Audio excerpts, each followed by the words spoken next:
So first off, for those who don't know, we got quite a reaction, quite the amount of views on our clip talking about Dricus Duplessis' win over Robert Whitaker last week. So first off, shout out to everyone in South Africa who watched this clip. I think we're at 3.2K views currently on this clip, which for us is awesome. So thank you to everyone from South Africa. Thank you to everyone who commented. The passion that you guys have for your country and for Dricus was like palpable from these comments. So that was awesome. And even thank you to all the haters because it was quite the amount of hateful comments. We appreciate those too. I'm sure those drove a lot of the views. But I'm going to briefly address a few things because I love the debate. I love, plenty of the comments I was starting to answer. You can hate on us all you want. We'll answer them. I love that. What I don't love is the people who pretend we said things that we never said just because they want to hear themselves talk on the internet. I know this is the world we live in now, but I'm going to address really quickly. Firstly, we all said Dricus had the right to say what he said about being the first fighter to win a belt who's truly fighting out of Africa. All we said was that we knew Izzy would be offended by it, and we were right. So I'm not sure what we're getting shit about in that regard because we literally agreed with you guys. Secondly, we never once said that Izzy and Usman and Ngannou returning for a parade with the belt was comparable to Dricus winning it when actually living and fighting out of Africa. Never came out of our mouths. So a bunch of comments saying, I can't believe you guys would say those are the same thing. We literally never said that. And finally, the main point I want to get to here. Never at any time did any of us say that Dricus was a bad fighter or that he lucked into his wins. We said his technique is not the highest level, which is not really an arguable point. That's a fact, that he doesn't have the prettiest technique and he relies on other things. But never did we say he was bad or that he lucked into any wins. You can go back and listen to the episode when he debuted, where I talked about what a factor he would be in this division, where I talked up his win over Roberto Soldic and told everyone to watch out for him and that he'd rise up the ranks. You can go back and see how I have picked him to win every single fight up to this point until he hit Robert Whitaker.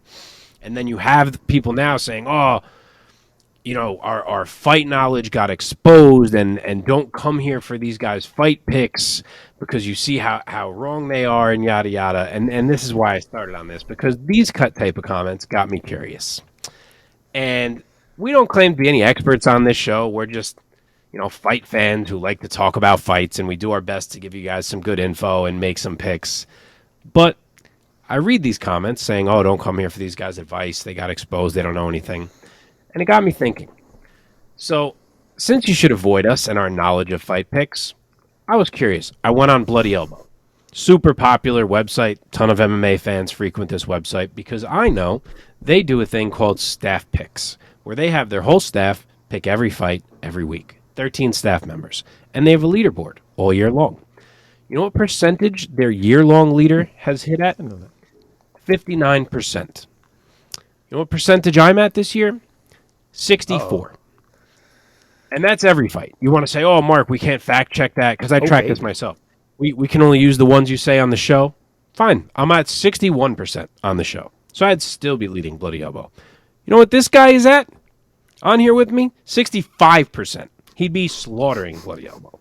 So, for guys who don't know anything and who are just on here talking and should be avoided, I think we're doing all right. So your comments took me down a rabbit hole. I saw some results that said, and I figured I'd share those results. So now we can move on. Dude, I didn't know that. Dude, we should get hired at Bloody Elbow like today. Thank you. We would be in Have first you ever seen those like over 13 people. We would be. What is Omar? Just wondering. He would have been. Did you also tally his? Sixth. I did. He was like fifth or sixth. Okay. He wasn't on top of the pack like you and I. I didn't see this. Does Bloody Elbow do their staff pick every single fight of every card, or just like they pick main events and overall? They pick every fight of every card. Lately, they have started putting like the undercard behind a paywall or something. I don't know. It's their site changed a little bit lately, but yeah. So, in terms of the feedback that we get, I mean, on the one hand, if it's like a nameless, faceless person who's commenting on our account and is saying something just like unnecessarily mean, and if it's like the guy's account is just like a word, and like it's the picture is like not of a person, I'm not gonna really care about it. I'm with you though. Like when guys when they say shit that we didn't say, it's just it's confusing. It's a little confusing, and it's just like, man, the internet and comment sections on social media, and I kind of consider YouTube kind of social media-esque. It's just like a dark place. Oh yeah, it can just be a dark place, and it is what it is. People get passionate, and people just they act and say things on social media and on the internet that they would never even think to say in real life. And that I'm not calling anybody out and calling somebody a tough guy. I'm just like, that's just a fact. It's just true. When it comes to Drinkus, let me just try to bring this back here. Just thinking about, because I went back and I listened to us. I'll say personally, I'll speak for myself.